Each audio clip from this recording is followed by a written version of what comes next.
Dan pada kesempatan hari ini, Ibu ingin menjelaskan tentang bentuk-bentuk pasar. Nah, ini nih KD-nya nih. Ini yang di atas Ibu. Oke, udah pada siap belum belajarnya? Kalau udah siap, yuk kita mulai. Nah, jika sudah siap, alangkah baiknya kita berdoa dulu dong, iya enggak? Oke, sebelum kita belajar, marilah kita berdoa menurut keyakinan kita masing-masing. Berdoa, saya persilakan.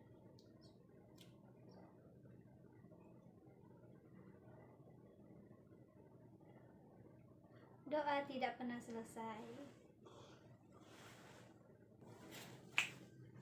Nah, jika sudah siap, yuk kita langsung lanjut ke materi. Apa saja sih bentuk-bentuk pasar? Yaps, pintar. Bentuk-bentuk pasar ada dua. Yang pertama, pasar persaingan sempurna, dan yang kedua, pasar persaingan tidak sempurna. Pasar persaingan sempurna adalah sebuah pasar yang memiliki penjual dan pembeli yang sangat banyak, dan produk yang dijualnya hanya satu atau bersifat homogen. Pasar persaingan sempurna juga ada ciri-cirinya loh. Apa sih ciri-cirinya? Yuk simak.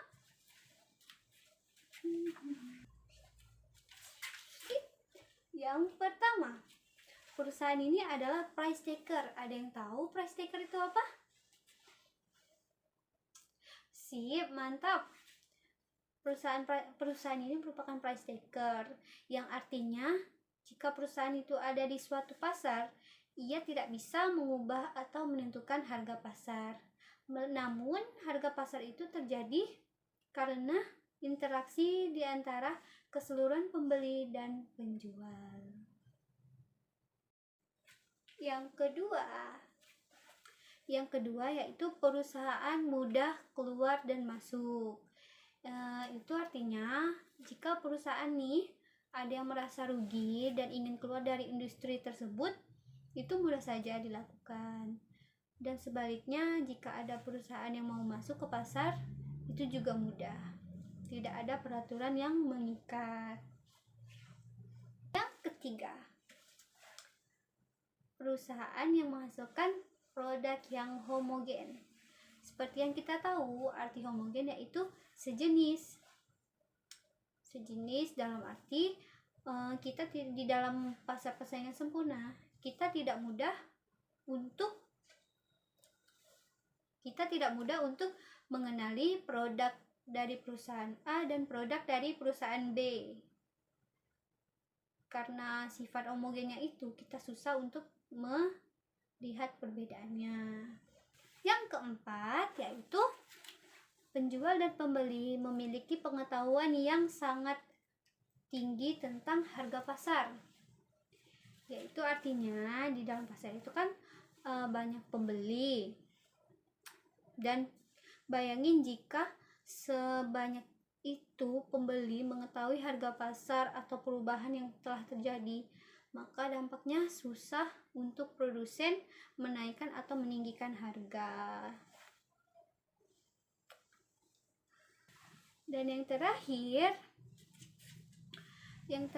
yaitu faktor-faktor produksi bergerak bebas. Artinya faktor-faktor produksi yang bergerak bebas tidak hanya dikuasai oleh satu, namun beberapa produsen, sehingga tidak dapat mengambil keputusan untuk mengubah harga pasar.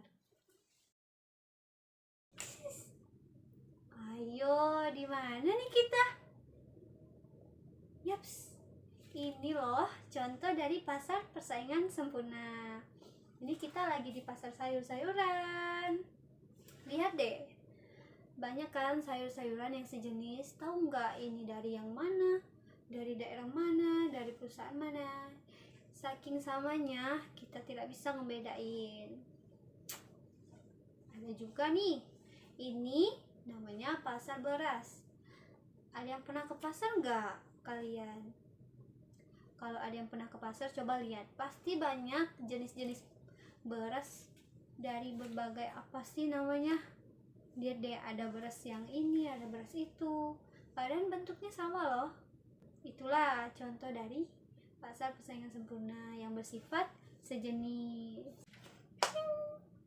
Kita sudah kembali ke kelas aja nih. Yuk, selanjutnya kita akan bahas tentang pasar persaingan tidak sempurna. Yaps, pasar persaingan tidak sempurna ada 5 jenis loh. Ini nih. Tring, tring, tring, tring. Ya, itu.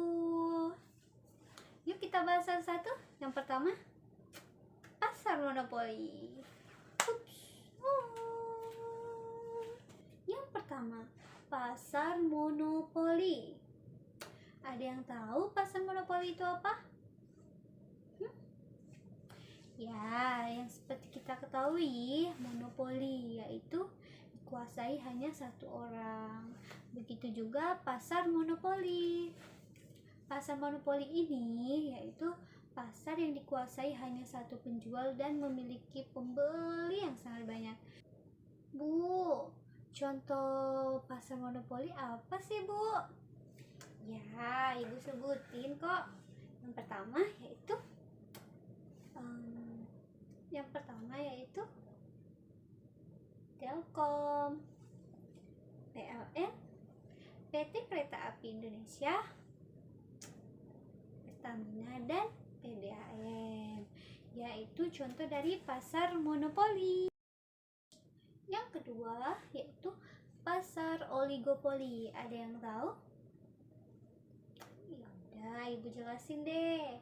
Pasar oligopoli itu pasar yang biasanya hanya terdiri dari beberapa perusahaan, dan biasanya itu hanya terdiri dari 2 perusahaan saja. Contoh dari pasar oligopoli seperti pasar semen, kendaraan bermotor, rokok, telepon genggam, dan jasa penerbangan. Itu contoh dari pasar oligopoli. Yang ketiga yaitu pasar persaingan monopolistik. Pasar ini merupakan tipe pasar yang memiliki jumlah dan penjual yang sangat banyak, namun tidak sebanyak pasar persaingan sempurna.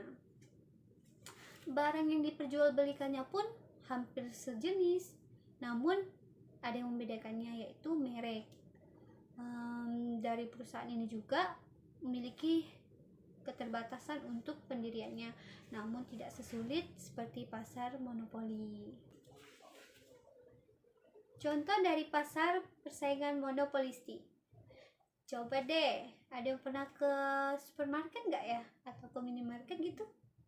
Jika pernah, coba ingat. Misalnya nih, kita masuk nih, pasti ngelihat kan? Ada misalnya kita mau beli minuman. Kita lihat ke tempat minuman. Lihat deh botolnya. Dia tuh banyak loh minuman yang seperti sejenis namun mereknya yang berbeda. Misalnya ada rasa jeruk, yang si merek ini ada juga yang rasa jeruk, dan merek yang B ada juga yang rasa jeruk. Itulah yang seperti contoh pasar persaingan monopolistik. Yang keempat yaitu pasar monopsoni. Pasar monopsoni yaitu pasar yang memiliki hanya satu pembeli, artinya pembelinya hanya satu atau tunggal. Contohnya peternak sapi. Peternak sapi yang memerah susu untuk dipasarkan hanya untuk satu pembeli, seperti ke koperasi susu. Yang terakhir yaitu pasar oligopsoni. Pasar oligopsoni ini adalah pasar yang memiliki lebih dari 2 orang pembeli dengan atas dasar penentuan harga dari beberapa penjual. Contohnya yaitu pasar tembakau, cengkeh, dan pabrik rokok. Nah, gimana pelajaran kita hari ini? Sudah mengerti? Ayo coba Ibu tes. Pasar apa yang memiliki penjual dan pembeli yang banyak, terus memiliki barang yang bersifat homogen? Ya, pinter. Pasar persaingan sempurna. Ada berapa sih pasar persaingan yang tidak sempurna? Ada 5. Yang pertama yaitu pasar monopoli. Yang kedua, pasar oligopoli. Yang ketiga, pasar persaingan monopolistik. Dan yang keempat, pasar monopsoni. Dan yang terakhir, pasar oligopsoni. Ya, gimana pelajaran hari ini? Semoga semuanya mengerti ya apa yang Ibu jelaskan. Oke. Jika pelajaran hari ini dirasakan sudah cukup, ada pertanyaan nggak ya? Baik, jika ada pertanyaan silakan di kolom komentar atau wapri atau WhatsApp grup yang kita punya. Insya Allah akan Ibu jawab dengan sepenuh hati dan semampu mungkin. Baiklah, akhirnya selesai juga pelajaran kita hari ini. Semoga apa yang telah kita pelajari bisa bermanfaat untuk kita hari ini, esok, dan kemudian hari. Terus jaga kesehatannya ya. Jangan lupa menaati protokol kesehatan, yaitu 3M. Yang pertama, memakai masker. Yang kedua, menjaga jarak. Yang ketiga, mencuci tangan.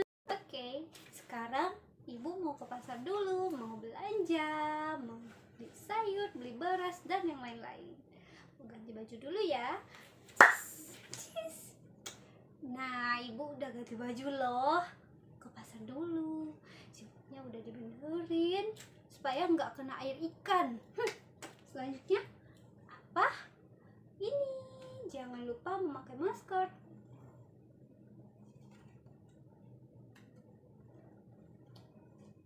Yuk, kita ke pasar. Mana ya keranjang Ibu? Keranjang, datanglah. Wah, keranjang Ibu sudah datang. Yuk kita ke pasar.